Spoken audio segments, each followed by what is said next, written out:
Hi there, and welcome to The Daily Gardener, a podcast about gardening, botanical history, and literature. I'm your host, Jennifer Ebling, and today is October 15th. Today in Botanical History, we celebrate an American poet and writer. We'll take a look back at a one-of-a-kind event at the gardens at Iowa State. Just unbelievable. And then we'll learn about the English gardener who bred phenomenal lupines. We'll hear an excerpt from Thomas Merton's diary for October, very fitting for today. And we grow that garden library today with an award-winning modern book on scent in the garden. And then we'll wrap things up with the legacy of a college head gardener and how his memory still lives on at the greenhouse where he worked. Well, before we get to all of that, I want to make just a quick little announcement to share with you that the show's going to be taking a 2-week break. I'll resume shows on the 1st of November. I need to take a little bit of a break here because I have 2 big gardens here and up at the cabin that I need to get whipped into shape and put to bed before things get really cold outside. And it looks like I have this 2-week window, and that's it. And then in addition to all of that, our third child, PJ, is almost 7 feet tall. He's a basketball player, and we are still doing college visits.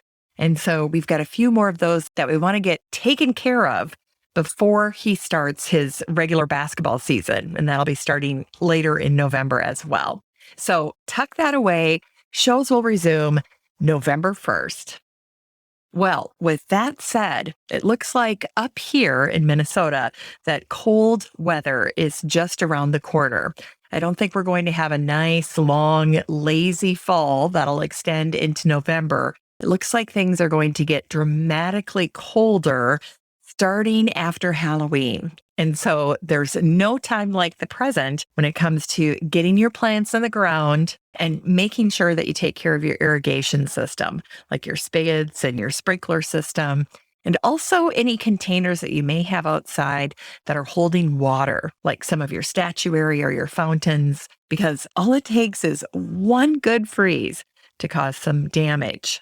You know, when I was looking back over what I had tucked away in my notes for this day, I ran across a little update. Now, let's see if I can find it here a second. Yes, here it is.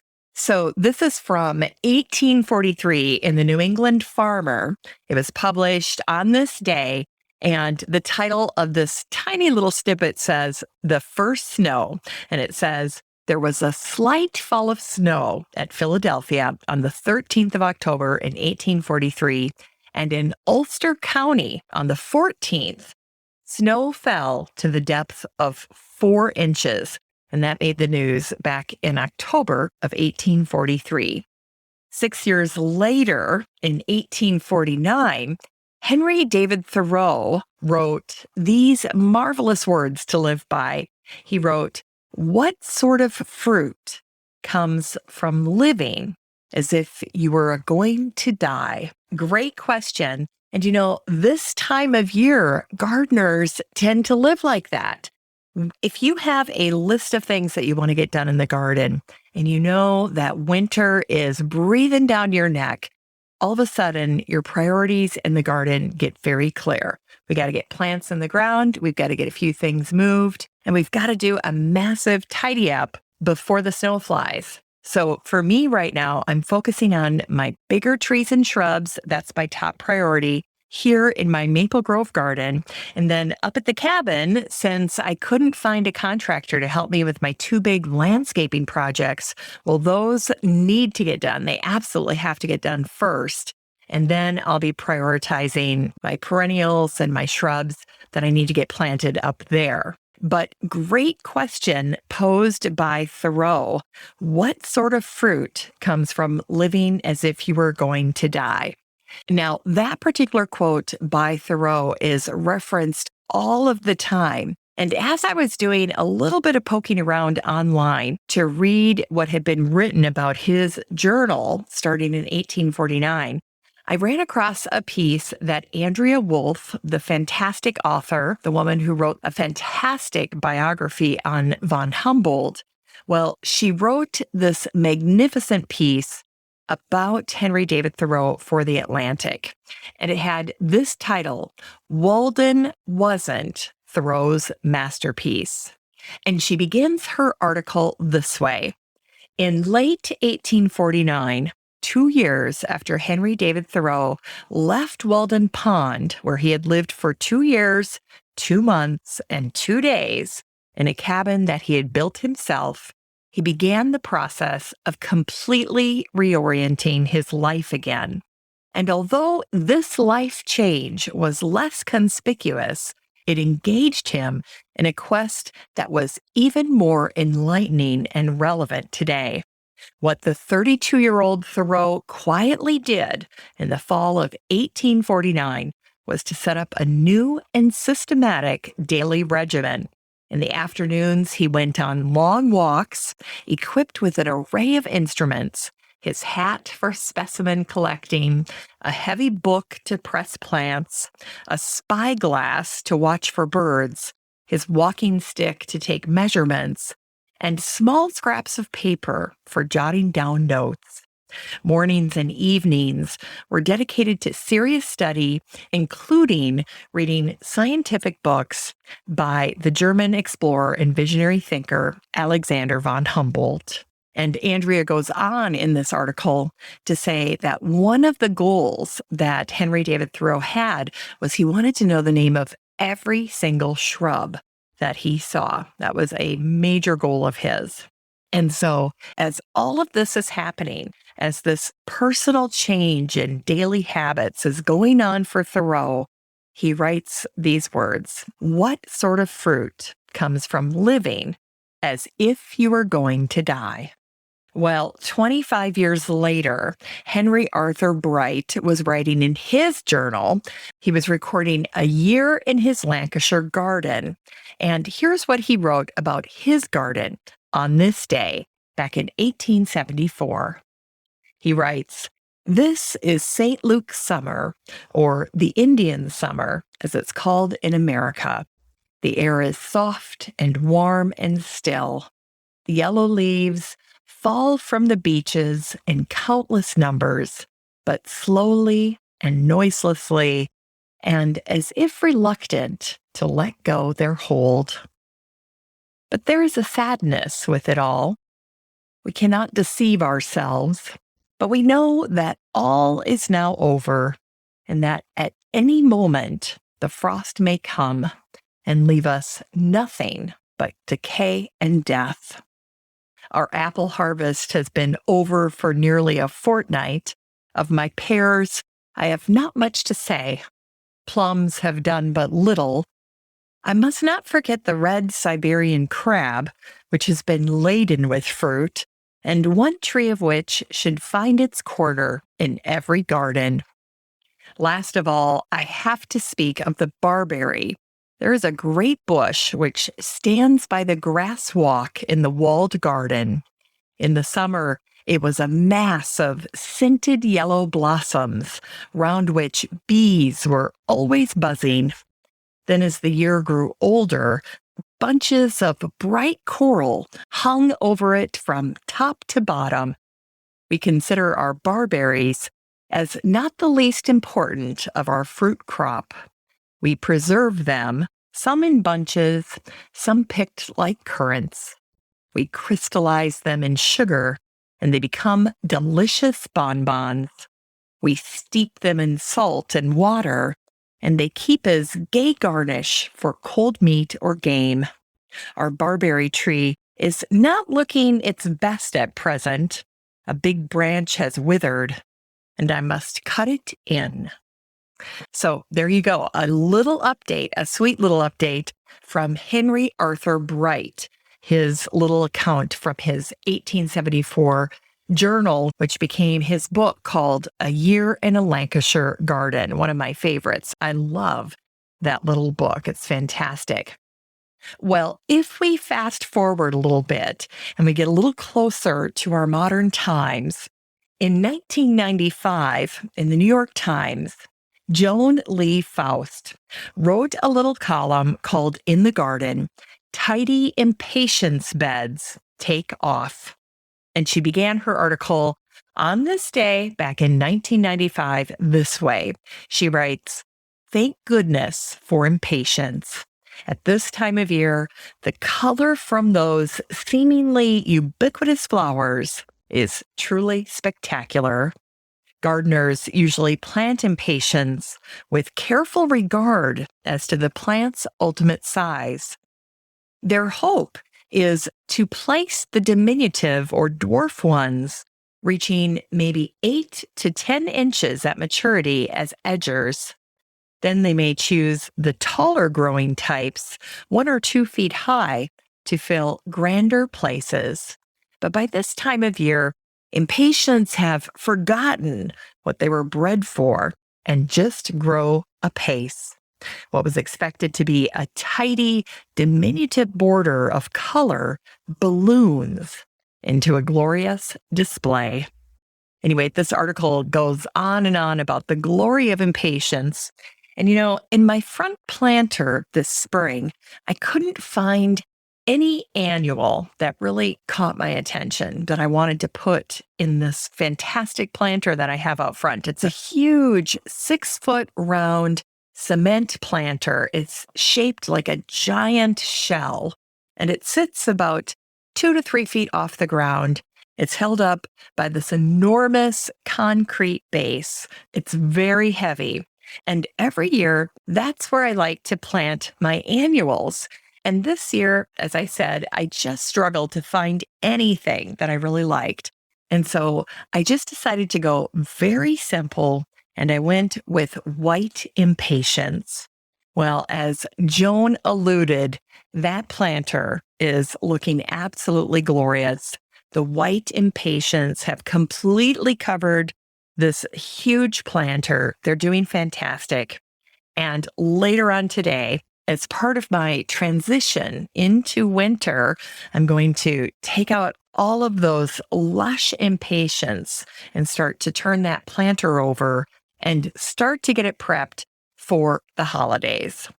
Now, I have to say that as a young gardener, that is something I would not have done. I wouldn't have been able to bring myself to take out those impatiens because they're just so pretty right now. But I know that I need to keep one eye on the calendar. I've got this hard deadline and it's not going to change. It's unavoidable. And so it's time for those impatiens to go. And that's just one of the many difficult decisions that we have to make as we're saying goodbye to our gardens for another year. All right, it's time for today's curated news.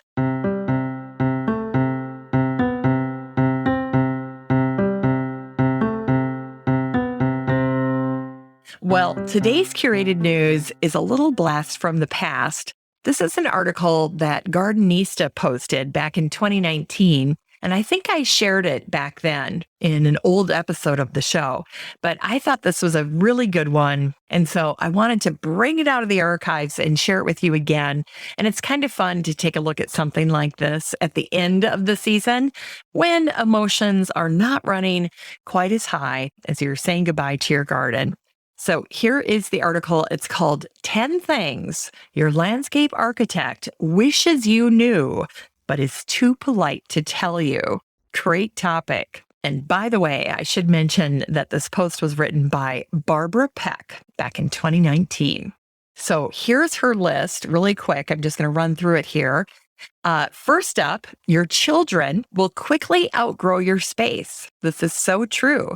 If you're a longtime listener of the show, you know that we put in this big rainbow play system.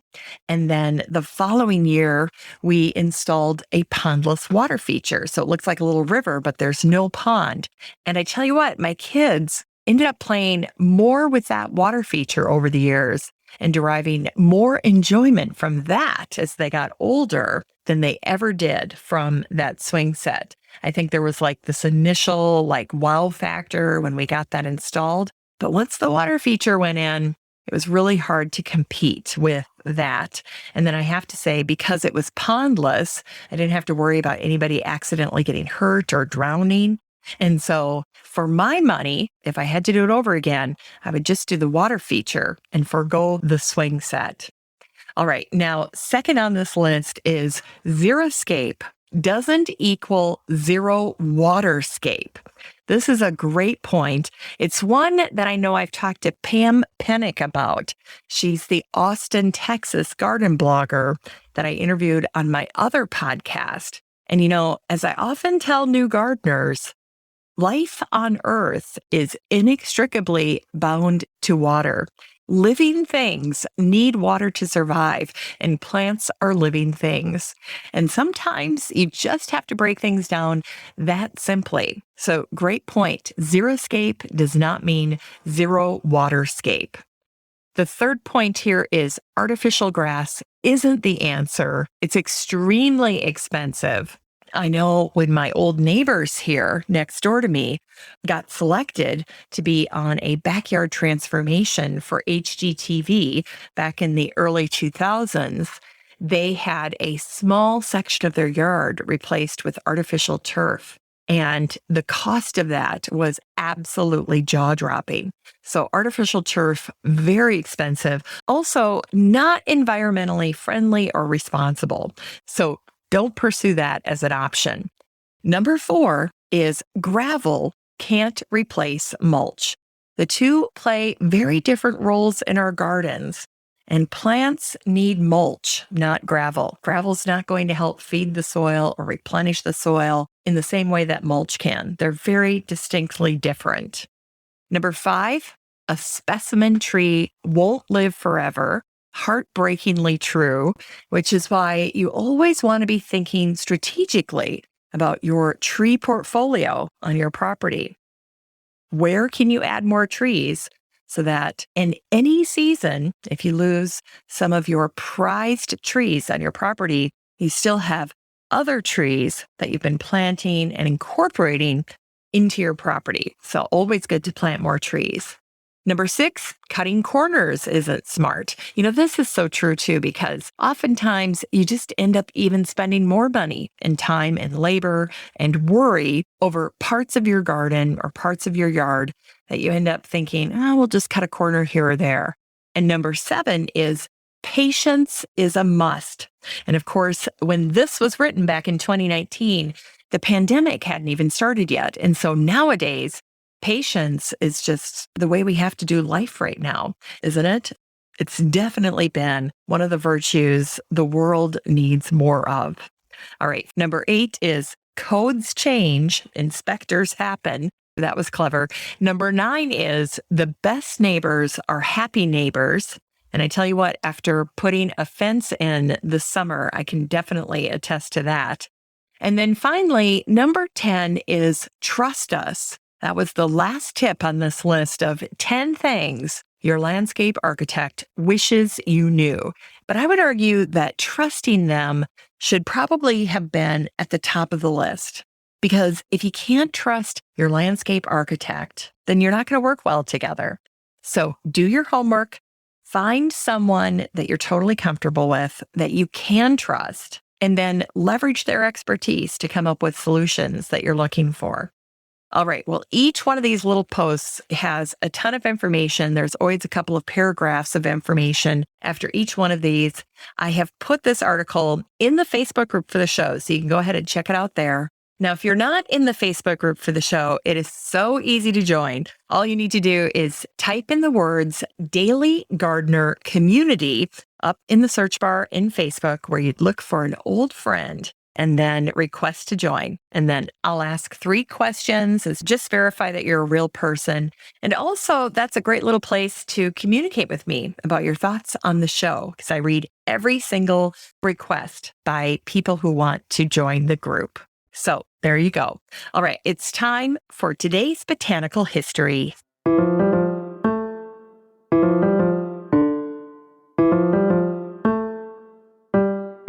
Here's Botanical History for today, October 15th.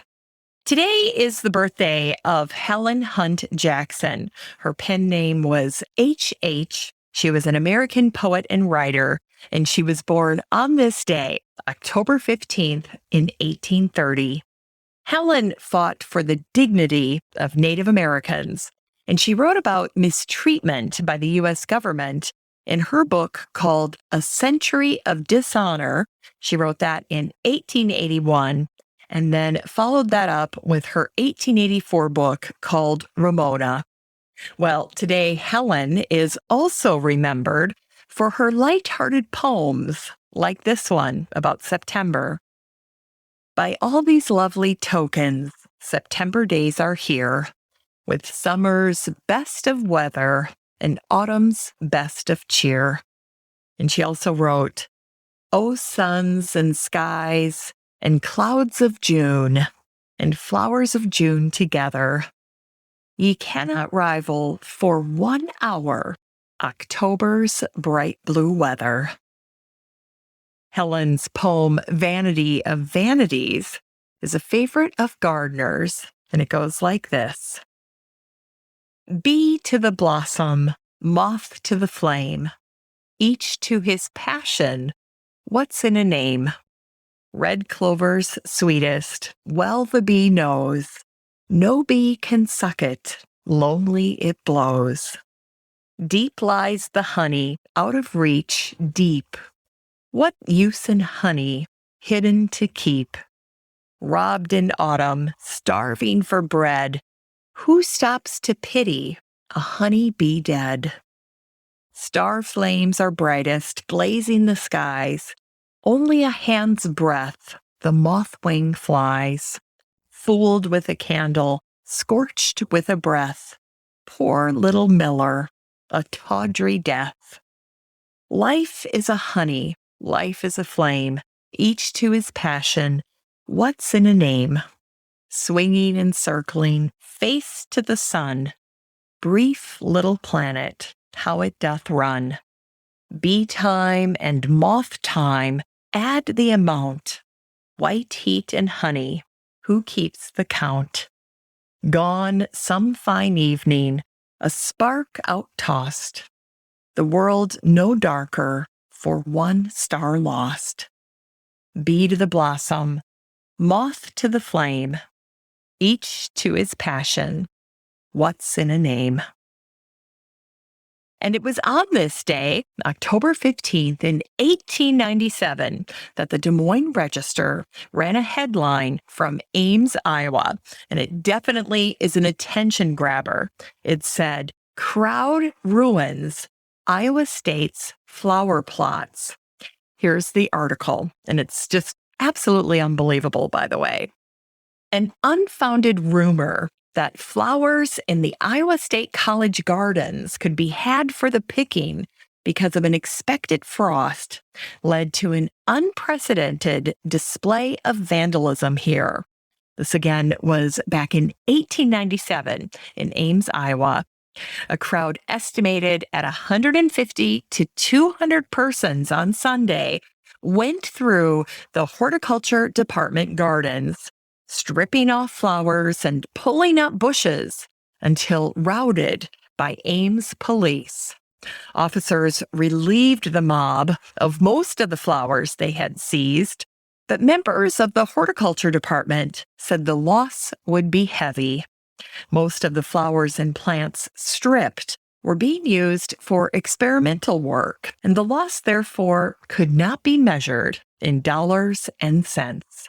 Chrysanthemums sent to Iowa State by E.G. Krauss of the University of Chicago were picked clean.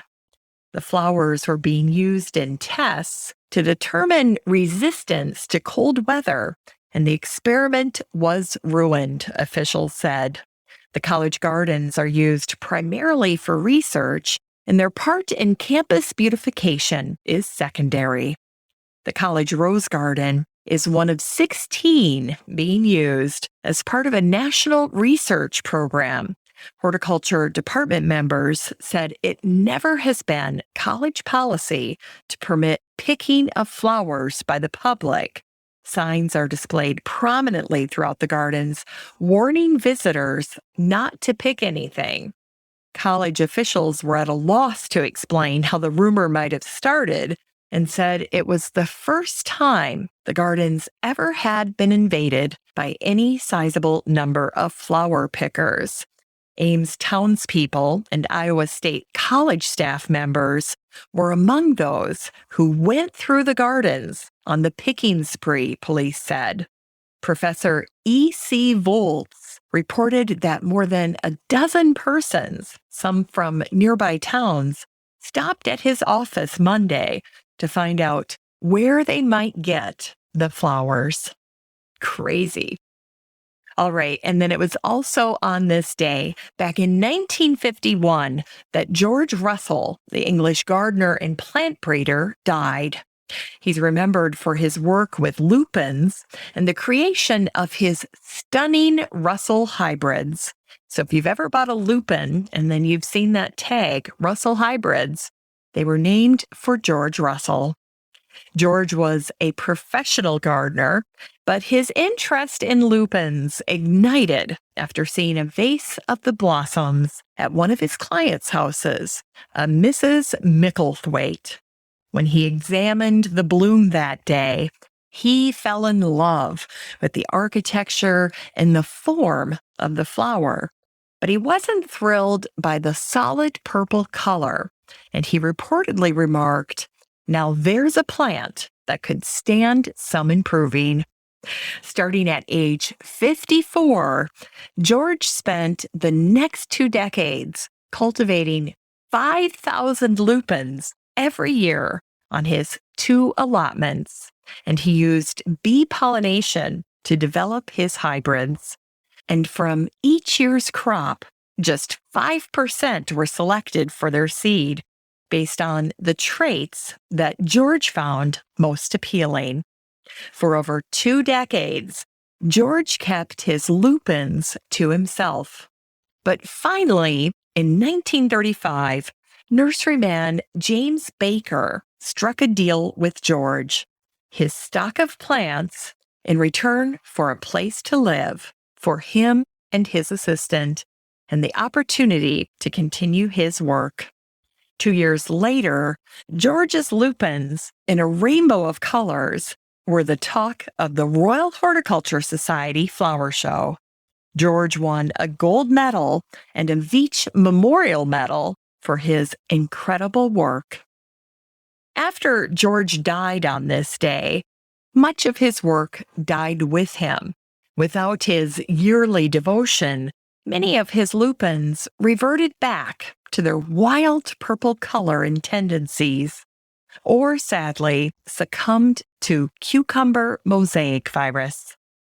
But today, Sarah Conabeer at her nursery called West Country Lupins in North Devon in England is doing her own exciting work with this plant. In 2014, her lupins were featured in the Chelsea Flower Show, and her red lupin, called the Beefeater, is a new favorite with gardeners. Now, the history of lupins is pretty fascinating.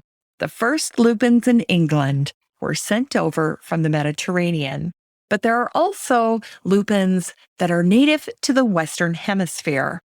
During his time in North America, the Swedish botanist Per Kalm observed that livestock left lupin alone, even though it was green and, quote, soft to the touch.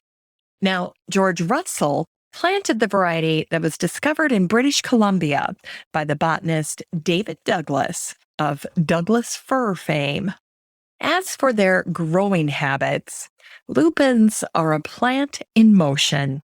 They follow the sun in the daytime, but Charles Darwin observed that they sleep in 3 different ways when they close their petals at night.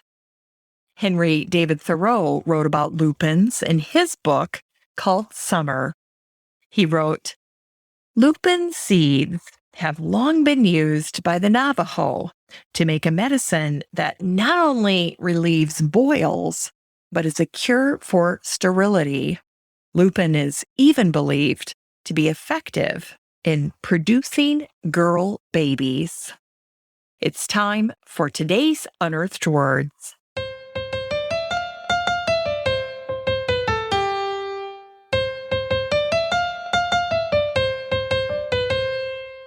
Today's unearthed words come to us from Thomas Merton. This is an excerpt from his book called A Year with Thomas Merton, Daily Meditations from his journals. Brilliant windy day, cold. It is fall. It's the kind of day in October that Pop used to talk about. I thought about my grandfather as I came up through the hollow with the sun on the bare persimmon trees and a song in my mouth. All songs are, as it were, one's last. I have been grateful for life.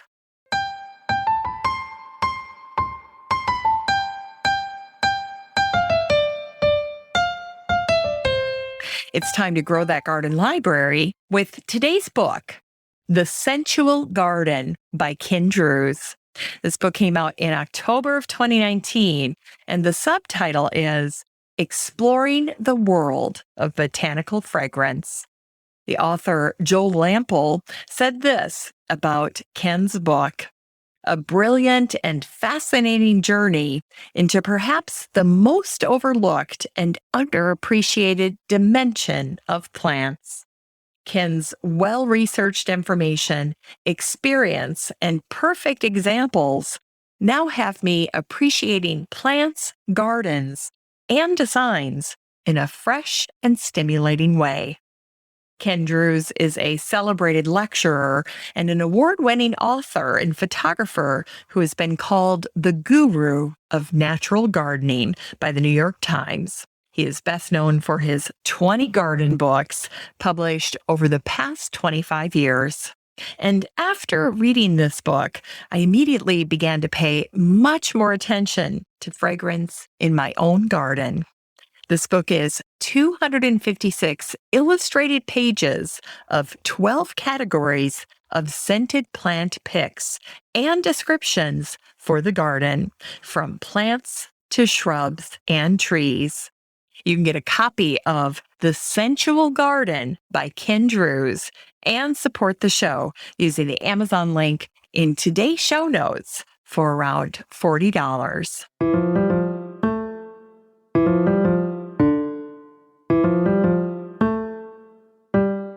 Finally, here's something sweet to revive the little botanic spark in your heart. It was on this day, October 15th in 1959, that Bloomington's Indiana University captured a photo of head gardener Hugh Wallace Scales, who always went by Wally, and he was hard at work with the plants in the school's greenhouse. Today, in memory of Wally, greenhouse staffers have named their prized Titan heirloom or corpse flower Wally. Well, the real-life Wally was the first manager of the Jordan Hall greenhouse, and the building now serves as home to the school's biology department. In addition to collecting plants, Wally helped establish the teaching collection as well as the conservatory. Thanks for listening to The Daily Gardener. And remember, for a happy, healthy life, garden every day. The Daily Gardener is produced in lovely Maple Grove and Wyoming, Minnesota. If you want to read today's show notes, just head on over to thedailygardener.org. And while you're there, be sure to sign up for my free Friday newsletter. And don't forget that you have a standing invitation to join the free Facebook group for listeners of the show. Just search for Daily Gardener Community the next time you're on Facebook and request to join. Last but not least, you can always get in touch by emailing me at jennifer@thedailygardener.org. I'm your host, Jennifer Ebling, and as always, have a great day in the garden, and we'll see you on November 1st after the break.